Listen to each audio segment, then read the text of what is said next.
Shalom, sahabat Leksi Divina yang dikasihi Tuhan Yesus Kristus. Seri minggu ini akan membahas tentang potret orang fanatik. Bagaimana Yesus memandang kefanatikan, terutama berkenan dengan iman.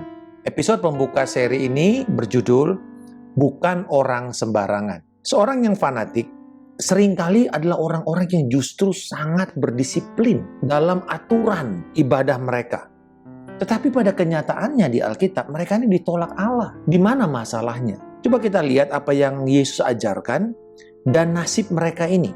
Bagaimana Yesus memandang orang-orang yang fanatik. Matius 7 ayat 21-23, bukan setiap orang yang berseru kepadaku, Tuhan, Tuhan, akan masuk ke dalam kerajaan sorga. Melainkan dia yang melakukan kehendak Bapakku yang di sorga. Pada hari terakhir, banyak orang akan berseru kepadaku, Tuhan, Tuhan, bukankah kami bernubuat demi namamu dan mengusir setan demi namamu dan mengadakan banyak mujizat demi namamu juga? Pada waktu itulah aku akan berterus terang kepada mereka dan berkata, aku tidak pernah mengenal kamu. Enyahlah daripadaku, kamu sekalian pembuat kejahatan. Perikop ayat ini merupakan bagian dari 4 peringatan Yesus Kristus sebagai tanggapan orang-orang atas khotbah yang disampaikannya di atas bukit. Dalam pasal 5 sampai dengan 7, pendengarnya ini dituntut untuk melakukan tindakan yang benar setelah mereka mendengarkan pengajaran Yesus. Peringatan itu ada 4. Yang pertama, jalan yang lebar dan yang sempit, ayat 13 dan 14. Yang kedua, buah yang baik dan tidak baik, Matius 7 ayat 15 sampai dengan 20. Yang ketiga, yang masuk dan yang tidak ke dalam kerajaan Allah, ayat 21 sampai 23. Lalu yang keempat, Matius 7 ayat 24-27, yang kokoh dan yang rapuh. Kita akan fokus kepada yang ketiga, yang masuk dan yang tidak masuk ke dalam kerajaan sorga. Apa yang kita lihat dari tampak luar tidak seperti yang Tuhan ukur dalam standarnya. Di dalam ayat 22 dikatakan pada hari terakhir. Ini diterjemahkan, hari terakhir itu adalah hari penghakiman, hari Yahweh. Yaitu orang yang akan dipisahkan antara yang masuk dan yang tidak masuk ke dalam kerajaan sorga. Ini merupakan ujian yang terbaik dan yang tertinggi yang bisa dihadapi oleh semua manusia. Yaitu pada waktu dia mati, pada waktu dia sadar nanti dia akan dibangkitkan dari kematiannya untuk dia bertemu dengan Allah dan menerima penghakiman. Jadi ini adalah momen yang paling penting dalam hidup manusia. Dan semua kekayaan, kehormatan, kenikmatan hidup selama ini yang mereka dapatkan, sukses, pujian atas pencapaian pribadi, kelayakan diri, semua itu disiapkan untuk menghadapi hari terakhir ini. Dan ternyata ujian ini ditujukan kepada mereka yang sangat berdisiplin di dalam menjalankan seluruh aturan agama dan ibadah mereka. Semuanya akan menghadapi ujian api ini. Siapa orang fanatik itu? Ternyata mereka bukan orang sembarangan. Mereka mampu memberikan pengakuan publik tentang Allah seperti Tuhan, Tuhan. Ini terjemahan dari kata Yahweh, Yahweh. Nah ini kita tahu sangat serius. Tidak sembarang bisa mengucapkan kata Yahweh, apalagi di depan publik. Bila mereka tidak tahu konsekuensinya, mereka bisa mati. Melanggar perintah Taurat untuk mereka tidak menyebut nama Tuhan dengan tidak hormat. Artinya menghargai kekudusan nama Tuhan. Jadi kalau mereka berani menyerukan nama Tuhan di depan publik, teriak di depan publik, ini cuma ada 2 kemungkinan orang seperti ini. Pertama, orang yang radikal, artinya orang yang berakar, memiliki pemahaman yang benar akan imannya, seperti Petrus dan Yohanes di depan mahkamah agama di dalam Kisah Para Rasul pasal yang keempat. Ketika mereka bersedia untuk tidak takut dengan ancaman mahkamah agama ini, dan mereka berseru dalam nama Yesus untuk orang-orang diselamatkan. Atau yang kedua, orang yang fanatik dan munafik. Karena mereka hanya ingin dilihat, ingin dipuji bahwa mereka itu punya semangat tinggi, tapi tidak melakukan apa yang diucapkan. Dan tidak menghargai nama yang diucapkan itu dengan perilaku sehari-hari. Mereka bukan orang sembarangan. Karena mereka ini adalah orang yang sangat aktif dalam kegiatan agama. Bahkan dengan tingkatan agama yang tinggi. Dikatakan mereka bernubuat, mengusir setan, mengadakan tanda ajaib dan mujizat demi nama Tuhan. Wah, Ini nggak sembarangan. Di perjanjian lama, bernubuat itu kalau tidak terjadi sesuai dengan ramalan nubuatannya, dia bisa dirajam batu. Dia akan dituduh sebagai nabi palsu. Mengusir setan, melakukan mujizat hanya bisa dilakukan oleh nabi Allah. Bukan seperti di dalam Kisah Para Rasul 19 ayat 13-17 ada kelompok tukang jampi Yahudi dikatakan yang mencoba mengusir roh jahat dengan nama Yesus. Dan mereka ini apa? Anak-anak imam skewa, imam kepala. Yesus seperti pimpinan majelis ulama Yahudi atau Sanhedrin. Dan orang menghardik dalam nama Yesus dan ternyata roh jahatnya nggak keluar. Mereka bukan orang sembarangan. Karena mereka melakukan semua itu di dalam nama Tuhan. Inilah kelompok religius ortodoks. Orang yang sangat kokoh memegang peraturan cara melakukan ajaran agama yang sehat. Nah, frase dalam namamu ini sampai diulang 3 kali.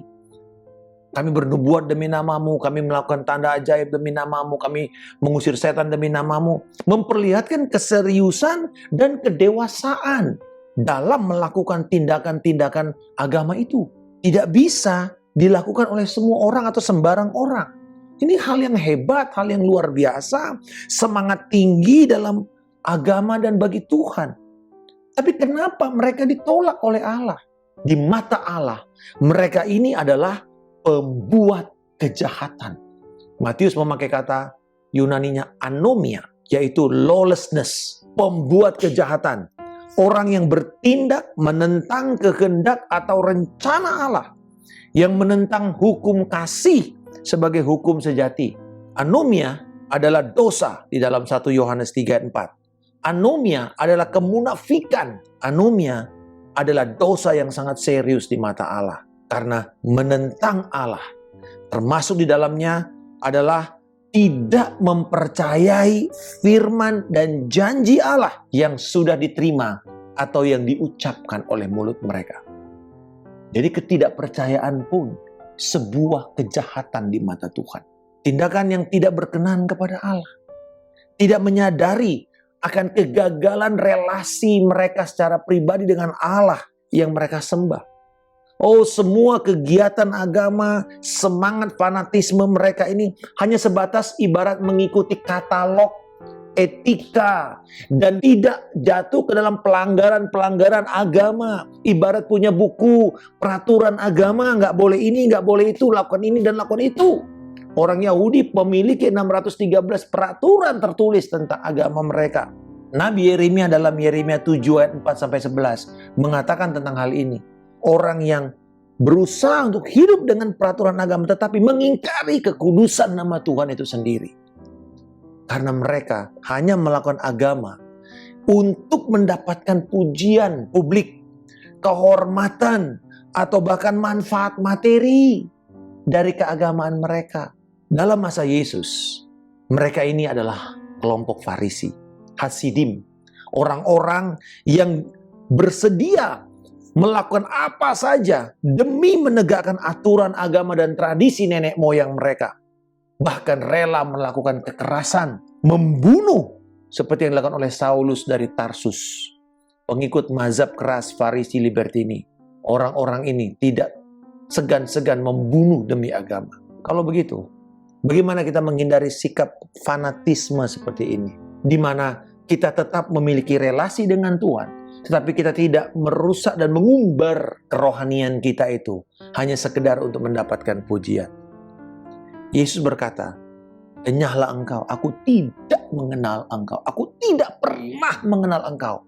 Ini berarti kalau mereka tidak pernah dikenal Tuhan, mereka tidak pernah memiliki relasi yang jelas dengan Kristus lewat kelahiran kembali.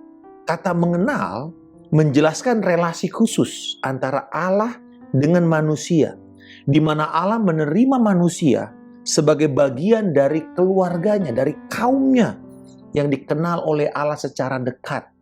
Ini seperti anak dengan bapa. Jadi ini bukan sekedar tahu istilah rohani, tahu jargon-jargon rohani, tapi tidak pernah menghidupinya dengan tulus. Dan kiranya Tuhan menolong kita untuk tidak terjerumus ke dalam fanatisme seperti ini. Kita memiliki relasi dengan Kristus. Tentu kerohanian kita itu akan terlihat di dalam buah-buah yang baik.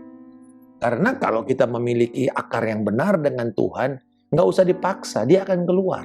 Kita nggak perlu mengumbar dengan memakai atribut-atribut khusus untuk melihatkan kepada orang bahwa saya ini memiliki hubungan yang intim dengan Tuhan. Dari buahnya, orang akan tahu. Dan dikatakan mengenal di sini sangat intim. Membangun keintiman dengan Bapa Sorgawi. Di dalam Kristus, lewat penyembahan, lewat doa, lewat membaca firman, lewat persekutuan dengan Tuhan, baik secara pribadi maupun secara kelompok dan jemaah. Sahabat Leksio Divina yang dikasihi Tuhan Yesus Kristus. Orang fanatik seringkali bukan orang sembarangan.